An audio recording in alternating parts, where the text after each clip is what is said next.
Tenemos ahora al congresista Héctor Valer, que entró con la bancada de Renovación Popular, pero fue rápidamente expulsado de ella. Y ahora queremos comprender en qué posición política se halla. Señor Valer, muy buenos días. Buenos días, señor. Realmente no he sido expulsado, ¿no? He sido separado. Sido separado de Renovación Popular, pero sutilezas, ¿no? Y buenos días a todo el país. Gracias. Sí. Sutilezas, no ha sido expulsado, sino separado. ¿Cuál es la diferencia? La diferencia es cuando uno es expulsado tiene un proceso disciplinario interno y separado es cuando una persona desinvita, como en este caso me desinvitaron porque yo era invitado en Renovación Popular. Esa es una connotación que usted le da, pero en realidad es exactamente lo mismo, ¿no? Bueno, ¿y por qué es que hicieron eso? Okay. ¿Por qué es que hicieron eso? Recuérdelo, por favor, para nuestro público. Bueno, porque tuve una entrevista en Radio Programas, ya que estoy en Radio Programas, con el señor Chinchay, si no me equivoco. Jaime Chincha. Jaime Chincha, de 9:30 a 10 de la noche.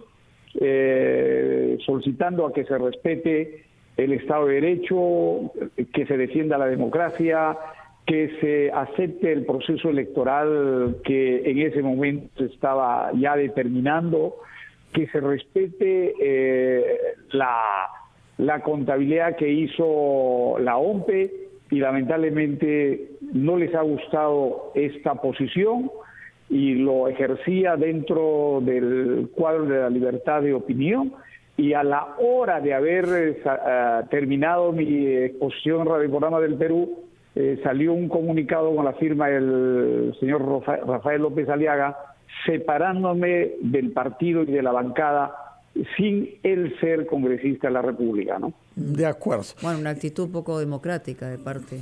Bueno, y ahora, ¿en qué está? ¿Cómo se ubica usted frente a las bancadas? ¿Y qué piensa sobre el gabinete ministerial decidido por el presidente Pedro Castillo?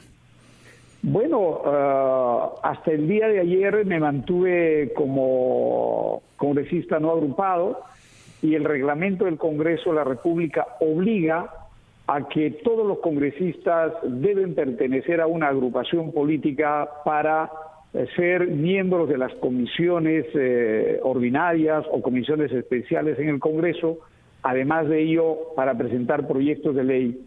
Y tuve que evaluar a qué bancada podría pertenecer, y hemos llegado a un acuerdo con Somos Perú y la bancada del Partido Morado, en que yo me incorporaba en calidad de invitado bajo unos lineamientos políticos como del defender el Estado de Derecho, etcétera, en los cuales coincidimos, y ahora desde el día de ayer oficialmente ya estoy incorporado en la bancada Somos Perú, Partido Morado, señor Carvalho y señora Mónica. ¿Cómo está, congresista Valer? Buenos días.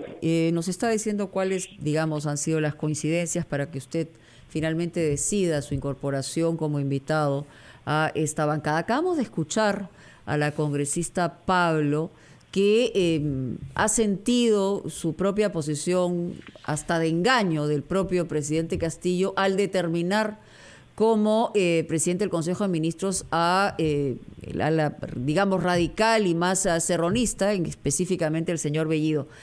¿Qué es lo que usted piensa de estas designaciones en este gabinete? ¿Cómo ve usted el futuro inmediato de este gabinete, teniendo en cuenta que en algunas semanas tendrá que estar en el Congreso pidiendo el voto de confianza?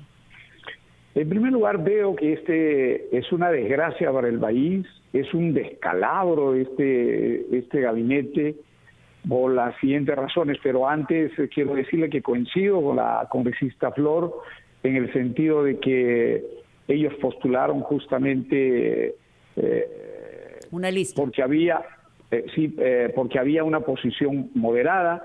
Inclusive en el discurso del 28 de julio el presidente de la República me parece que hizo un discurso muy importante, un discurso de centro, de una izquierda democrática, tranquilizadora para el país, pero del discurso del 28 de julio al nombramiento del gabinete ministerial, lamentablemente hay una diferencia total, abismal, y creo que esta es una forma de implementar las contradicciones dentro de dos polos, que es una estrategia estalinista y leninista, marxista, para llegar a un antagonismo.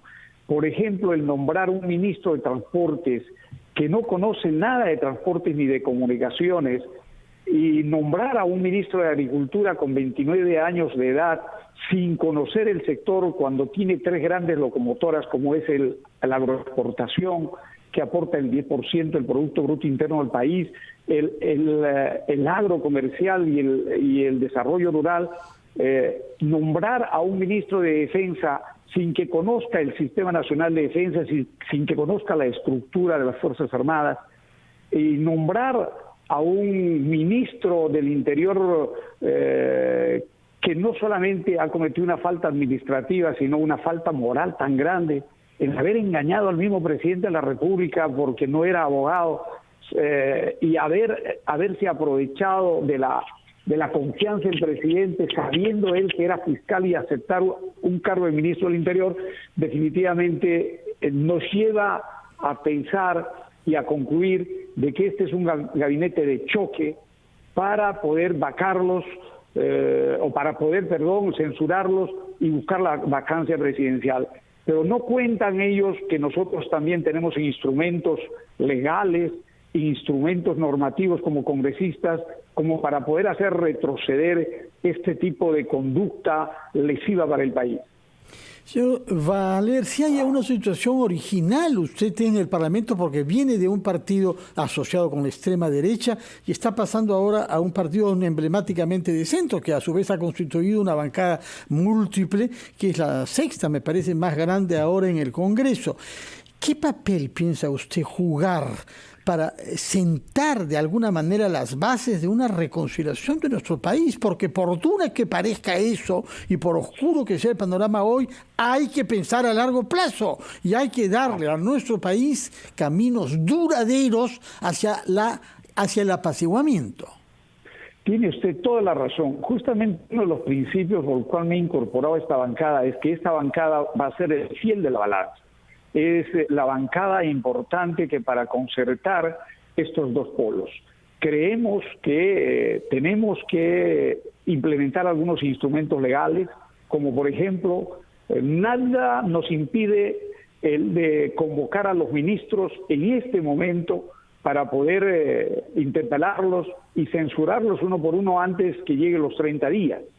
Y estoy coordinando en este momento con mi bancada y con otras bancadas también esta gran posibilidad para poder ir nosotros reestructurando el gabinete ministerial. ¿Usted? En el caso mío, yo soy presidente del partido Fuerza Liberal, que está en proceso de inscripción, y justamente este partido es el que hizo alianza con el Partido de Renovación Nacional, como se llamaba. Después se llamó Renovación Popular porque nosotros le pusimos la palabra popular, y en algún momento el punto de encuentro fue lo social, pero ellos ya se fueron hacia la extrema izquierda y yo sigo manteniéndome... Extrema derecha, perdón, a la extrema derecha. Cuidado con el matiz, cuidado con las extremas. Matiz, Los extremos se están uniendo. Y yo sigo manteniéndome una izquierda democrática, señora Mónica y señor Carvalho. Bueno, claro, digamos, una izquierda democrática en la extrema derecha en un primer momento era una circunstancia poco entendible, pero en todo caso... Hoy se siente, me imagino, ideológicamente mejor ubicado en una posición de centro. Usted dice que el Congreso tiene las herramientas. Usted nos está diciendo que va a conversar con las otras fuerzas políticas para comenzar a interpelar a los ministros que puedan estar cuestionados, pero esto antes de una solicitud de confianza. Es decir, es una cosa Así es. Pocas veces vista o nunca vista, según tengo el recuerdo. Pero la idea es que censurar uno por uno a los ministros y no tocar al primer ministro, porque si se toca al primer ministro, en este caso que también está cuestionado, podríamos empezar una situación de esa naturaleza que podría llegar a una disolución de Congreso.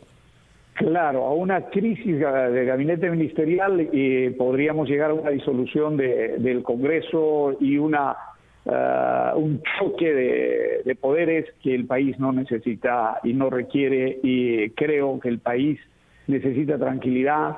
Acaba de salir $330 millones del sector agroexportador a Colombia, hay fuga ya de capitales, éxodo de capitales nacionales, la inversión internacional se ha puesto a buen recaudo, y los precios de los productos alimenticios siguen subiendo, hay mayor desempleo, 11 millones de habitantes en situación informal, más la crisis de salud, etcétera, no nos permite entrar a un choque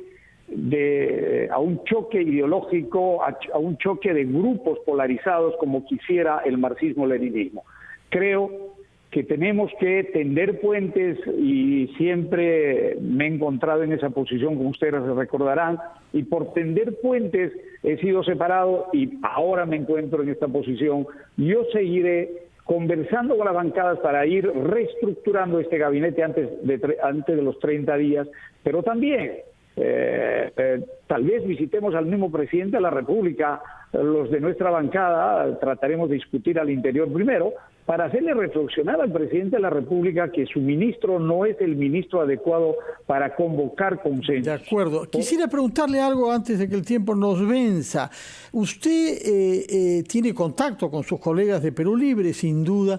¿Qué está pasando en esa bancada? Porque ayer han elegido curiosa y súbitamente a un nuevo vocero, nada menos que el hermano de Vladimir Cerrón, pero parece que la elección ha sido difícil y ha abierto grietas al interior de esa bancada de 37 miembros. ¿Qué es lo que sabe usted sobre la resistencia que hubo en no menos de 11 de los miembros contra la elección de Valdemar Cerrón?